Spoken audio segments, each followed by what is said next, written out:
Thank you, Uri and Bora, for organizing such an interesting conference. And thank for those who stick around all day. So I'm going to talk. Eyal, please sit down and listen, because I'm going to answer you. I'm Zeevi. I'm a managing general partner at DFJ Tel Aviv. I'm also the co-chairman of the Israeli high-tech organization, very much involved in the life science and industry in the last 15 years. Prior to that, I was practicing physician for 22 years in Israel and at Harvard. Anyway, I think we all spoke about today about all the challenges of the healthcare system, and many people reminded us that we will have real problems in the healthcare system. What I think about digital health, it's not that we are going to develop a new breakthrough product, implantable device. It's not that we are going to bring a new drug to the market that is going to cure many patients on unmet clinical need. But we are really going to change the way we consume, we deliver, and we practice healthcare and medicine. That's the main issue. And for those technologies, we don't need actually the Medtronic and the J&J and the Pfizer and the American, etc.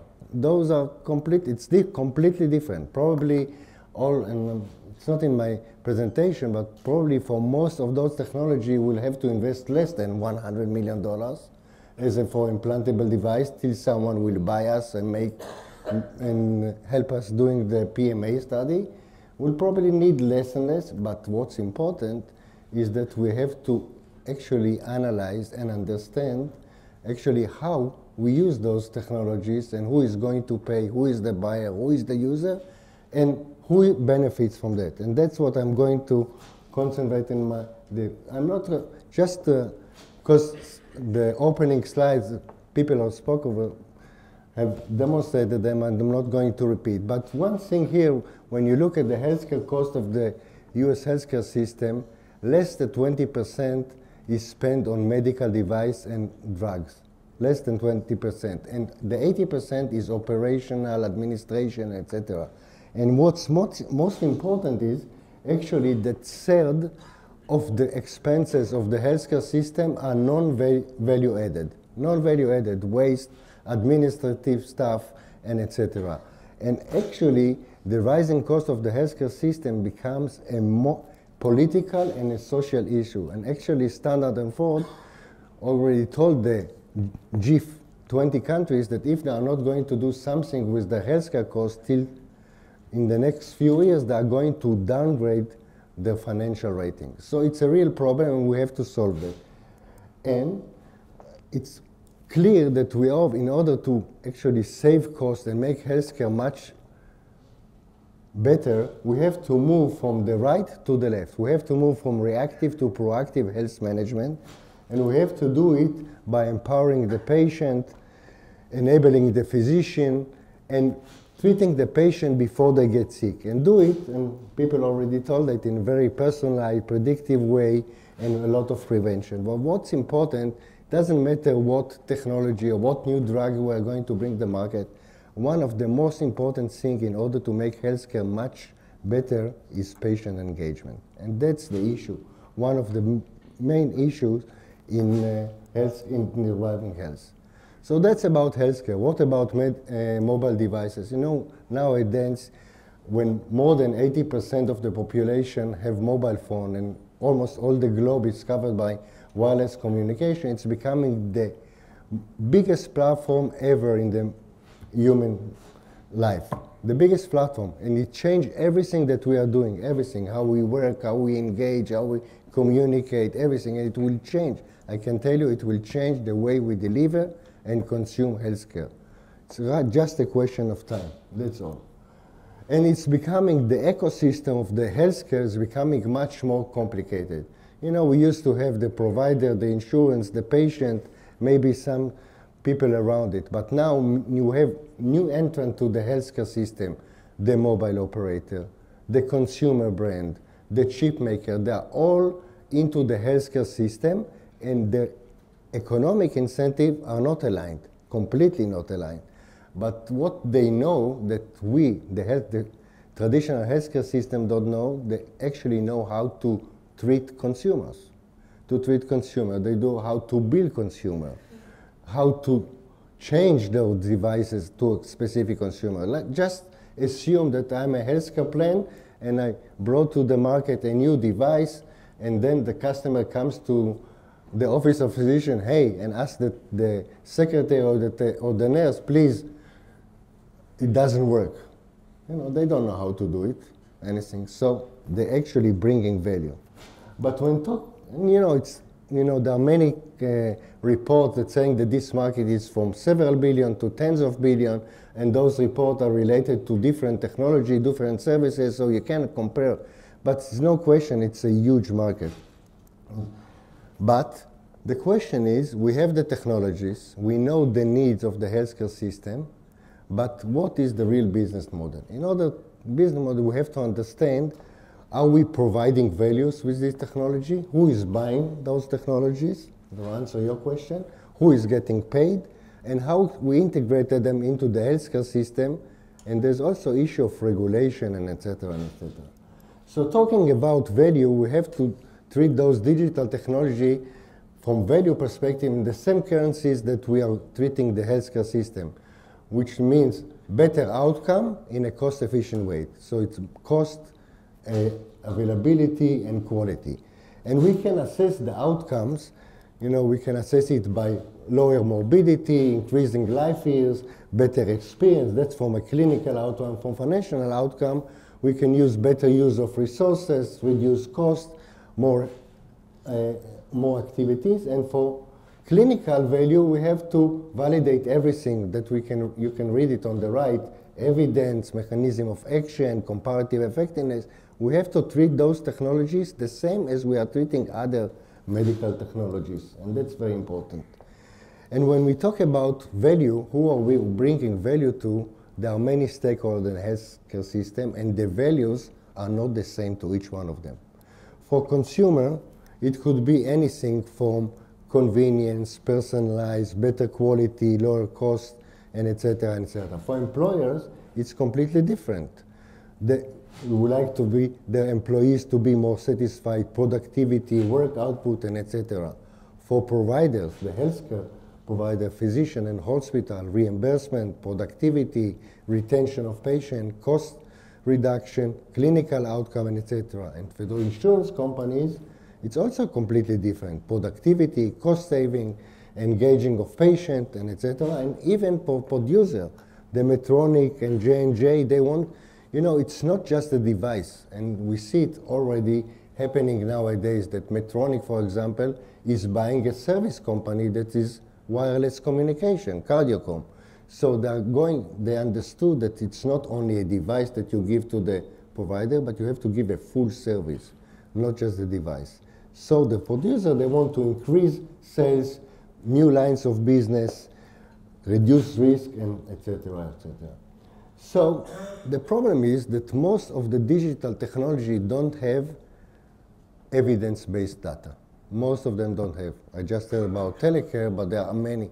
One of the most famous one is WellDoc, which is basically engagement software for diabetic patients, and they conduct a randomized controlled clinical trial and prove that actually by using just a software, a mobile software, they can reduce the hemoglobin AC1 by 1.9%, which is significant.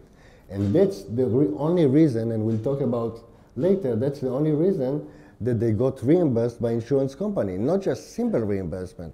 They get $100 per patient per month. You know how many diabetic patients are out there? That's a huge business. And many other studies, the most famous one are Partner Health with GlucoCap, which is a medication adherence that proved that with using the GlucoCap, adherence was much better for patients with hypertension, or Kaiser Permanente that conducted a study that demonstrated by using American Heart Association protocols for hypertension, the hypertension was better controlled. But there are very few evidence-based studies. And if you want to technology to be adapted by the healthcare system, you have to prove that in studies. So every startup that is using a technology, it's not just the feedback of the consumer, you have to conduct those studies. And actually, because there are very few studies, the Johns Hopkins Bloomberg School of Public Health actually started a few months ago the mHealth evidence site, where everyone can see all the studies that are currently going or were in the past regarding mHealth or digital health. So when you assess who are your customer and who is going to pay for your technology, you have to look at the healthcare segment and you have to divide, and the boundaries are not so clear, but we can divide them. You know, depends where we divide the health and the disease. So it's clear that for wellness product or fitness product, the consumer will pay, but some corporate maybe will pay for fitness and wellness program, maybe, I'm not sure. Or they are going to use health plans that are going to provide those services for them. It's clear that for professional care, for chronic disease, which consume most of the healthcare cost, actually the insurance company will pay for that, but you can go out to a mall now and get a checkup, and that's out of the pocket money. So there are all kinds of business model for that. If you look, you have to define who are your customers. So again, on the left side, there are motivated health. They will pay for everything that they like. They'd like to be fit and athlete on the other side. But there are huge populations that are new, could be a consumer population. Pregnant women, patients with hypertension, obese patients that want to reduce. And those are a huge population, but the services that you have to bring them have to be very appealing, enhancing self-imaging, and et cetera, and et cetera. So we have to start thinking like consumer, and I'm sure there will be a business model out there. There are also changes in the healthcare system that actually will help the entrance and business and development of business model for digital technology. First is the move from fee-for-service to bundle payment and payment for value. So if we get paid providers for value, then we need to use all this new technology. So that's one. And that's actually when you look at bundle payment and co-payment and share, if we can prove that we can save money to the provider or to the health insurers, we can share the saving with them. And there are already some companies that are doing those business models that are sharing the saving with the company. Many states are also already allowing telehealth, and many insurance companies, not just private, are reimbursed for email consultation, for telephone consultation, and etc. Because a US physician, for example, wouldn't waste a minute answering your email if he's not getting paid, unless he's very unusual. Of course, there is direct-to-consumer market that, you know, and we'll talk about direct-to-consumer, but it's not just a product. You have to provide a full service around that product. It's not just giving you application or something. It has to be meaningful. I give you, for example, some of the better applications that out there were for consumers to navigate them in the healthcare system. Tell them where is the nearby doctor, where is the hospital, even grading physician by other patients. And those applications actually were actually started by selling them to consumers, and nowadays the health plan are using them, and the insurance company are using the same application that started from the consumer and moved to the professional. So there are things that can happen in those. And of course, for healthcare providers and insurance companies, all this big data analysis that can actually have a great effect on population health. So everyone that actually developing a system or any device must very well understand who is paying for the technology, who is using, and who is benefit. Those are not the same people or same organizations. So we have to understand it very well in order to. So there are different business models. If you look at this graph, if you take consumer on the left, business on the right, and business up. So on the left side, lower left side, you can see that consumers are buying all this fitness and wellness. That will be And iTriage was developed for consumer. It moved up the chain, and health plan, now Aetna is using iTriage. So iTriage is getting for every patient that belongs to Aetna a fee. Even if it's a small fee, it's a huge fee, could be. So those are, there are all kinds of technology that a business is buying and other is using. For example, Proteus, the pharma companies, that's some medication adherence, very sophisticated, that consumers are using but the pharma are paying, or WebMD that consumers are using but it ad supported. So there are some business model out there. Or Zodoc that actually recommend physician in your area, so physicians are buying this and consumers are using. On the other side, they're all business to business business model that actually organizations are buying and many other either physician or consumer are using. So there are basically two large business models in the digital health technology, either B2B, which means B2B2C, or direct to consumer. In B2B, they are more willing to pay. All the provider and the health insurers are more willing to pay to buy new technology because they change the way they get reimbursed for health services. So they're much more open. The trade-off are that you have to show, first of all, better outcome and cost effectiveness. You have to do some pilots. They are not just buying it. You tell them, I did a great pilot in Kupat Klalim Klalit in Israel, and it works perfect. No, that's completely different system. So its pilot is much longer sales cycle. It's going to take much longer to sell to them the technology. But once you get the approval, it's a long-term business model. On the other hand, when you're selling direct to consumer, you know, you can be busy. Consumers are much more willing today to pay for technologies because, especially in the US, a lot of the healthcare cost is from the consumer, it's the co-payment. So they do everything in order to prevent diseases and prevent visits and etc. So they will pay for those technologies. But consumer will pay. You show them one technology, it's great, they get excited, they pay for it. It's very fast to get the market, but it's very fast to leave the market because the next day will come another technology. It's like the mobile phone. The same, you have to look at it, the same technologies on the same way you are looking at mobile services. There's a new phone coming out, everyone changed to the new phone. So it's slow stickiness. But some of the consumer technology are moving up the chain to the provider or to the health plan. I just want to repeat the WellDoc story because this is an amazing story, and I think and Telecare actually doing the same.